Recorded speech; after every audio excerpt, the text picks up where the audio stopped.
Let us evaluate the integral of cosecant to the power of 8 of x. When dealing with an integral of cosecant and the exponent is an even number, you would first need to factor out 1 cosecant squared of x, making this an integral of cosecant to the power of 6 of x multiplied by the factored out cosecant squared of x, and copy the rest, which is dx.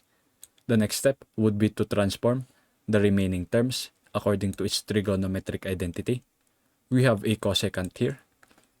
It would be cosecant squared of x be equal to cotangent squared of x plus 1. What we need here is cosecant squared of x, so put this into its form.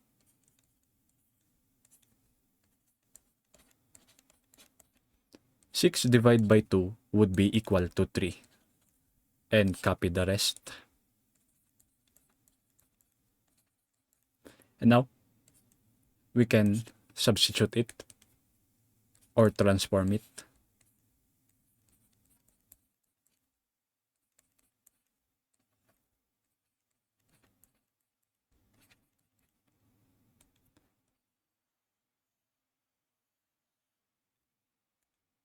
Now, the next step, in order to simplify expanding this first, we must first use u substitution. Let u here be cotangent of x. And now take the derivative. The derivative of cotangent of x would be equal to negative cosecant squared of x dx, since it is respect to x. And now isolating dx, we would have a value of du over negative cosecant squared of x. Now that we have our values, we can simply substitute it, which makes this the integral of cotangent squared of x would be u squared, since u here is cotangent of x, plus 1 to the power of 3, copy cosecant squared of x here, and substitute dx according to its value right here, which is equal to negative du over cosecant squared of x. You can see here, cosecant squared of x would cancel, which leaves you with this.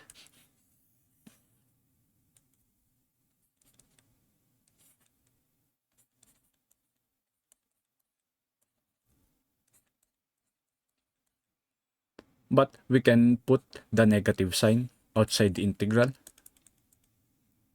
So this can be like this. This would be the negative sign. And now that you have this, the next step would be to expand this expression now, because it is much simpler to do it now. We have here a power of 3 of expansion. The general formula for this would be a plus b to the power of 3 would be equal to 1a cubed plus 3a squared multiplied by b plus 3a multiplied by b squared plus 1b cubed. If you can notice it right here, the variable a has a descending value, while b here has an ascending value. So that's just a tip on how to memorize it. And so for this would be negative integral of a here be u squared and b would be 1. So by this formula, it would be 1 multiplied by a cubed, which is u squared to the power of 3, which is equal to u to the power of 6, plus 3 multiplied by a squared, which is u squared to the power of 2, which is u to the power of 4, multiply it by b, which is 1, plus 3 multiplied by a, which is u squared, multiplied by b squared, which is again just equal to 1, plus 1 b cubed, it is equal to 1, and multiply it by du.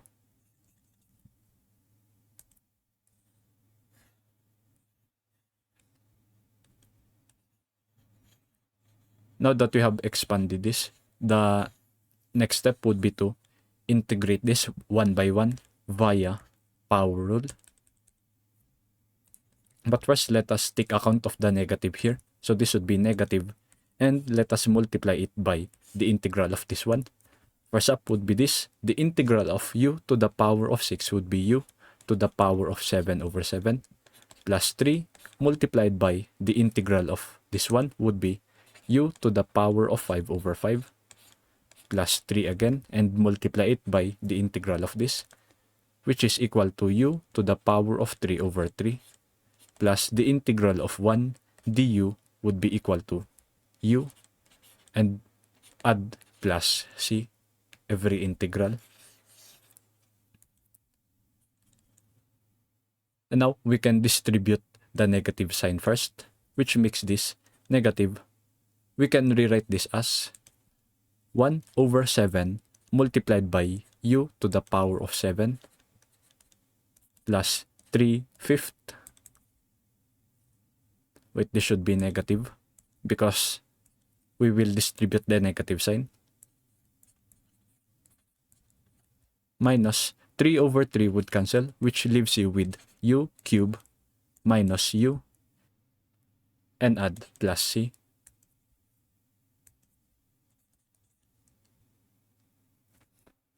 Now that you have that, for your final answer, you would just put u back into its original form, which is cotangent of x.